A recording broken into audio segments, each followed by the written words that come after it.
Hey, I'm Chris Frazier from the Free Methodist Church in Southern California, and this series is all about how to use online video to create connection and build community for your church, group, or nonprofit. Let's get started.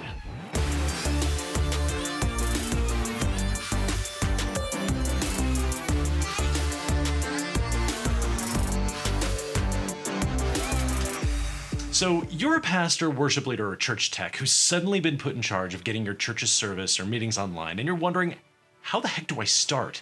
There's so much information out there that it can be really rough to know exactly where to begin. I know exactly how you feel. I was right where you are not too long ago when I needed to get a live stream up and running for the National Conference of Free Methodist Churches in the United States. I ended up talking with a bunch of different companies that specialize in live streaming services for churches, but it became abundantly clear that the tools I needed were actually free or super low cost and really easy to use.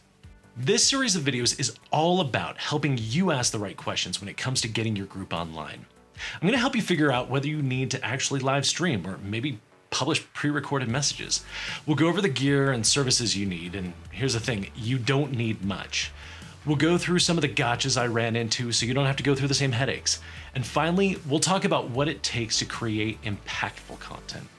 We're breaking stuff up into different videos to make it easier for you to find the right information for your situation. So make sure to check out the description for this video or the playlist so you can find exactly what you need. First off, this is not a comprehensive review of gear or software. The field of video and online streaming is constantly changing, and there are fantastic channels on YouTube that already do a much better job of providing you with meaningful information on what to buy. Again, check out the description for links. That said, we do have a few components that we use across all our videos. First off, YouTube. I know I'm going to get some comments about this one from people hawking their favorite video for church's service, so let's rip that band-aid off once and for all. If the service you're using advertises themselves as anything for churches, don't jump on that thing without first looking into what the rest of the world is using.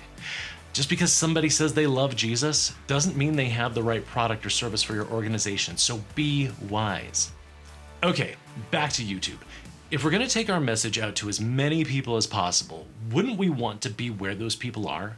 YouTube is the second most popular website in the world. So the second you push your video or live feed out there, you're in front of the largest audience in the history of humankind. Really. Also, I'm lazy, and I really do prefer tools that are easy to use, dummy-proof, and that work with the gear I already have. Add to that the fact that YouTube allows people to save your messages to watch later, provides real-time chat and comments, and will auto-archive your stream after it's done. Seriously, just use YouTube. The next tool we're going to use is Open Broadcaster Software, or OBS. If you're planning to run a live stream, it's basically the app that connects your side of things to YouTube. It was created by video game streamers, think like Twitch or Mixer. It's a way for them to record their stream, send it out, and then throw all of their cool graphics on screen while they play games. And we watch them for hours.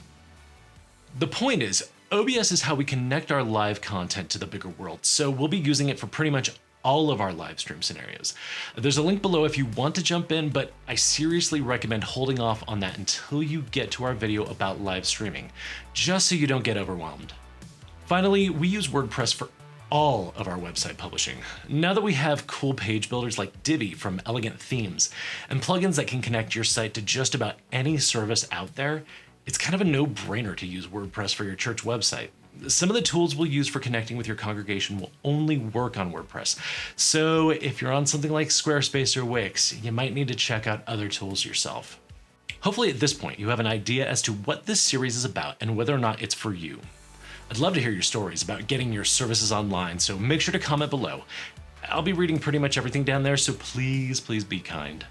Also, to stay on top of this series, you'll want to hit the subscribe button for this channel, and of course, you can always find out more about the Free Methodist Church by visiting our website at fmcsc.org.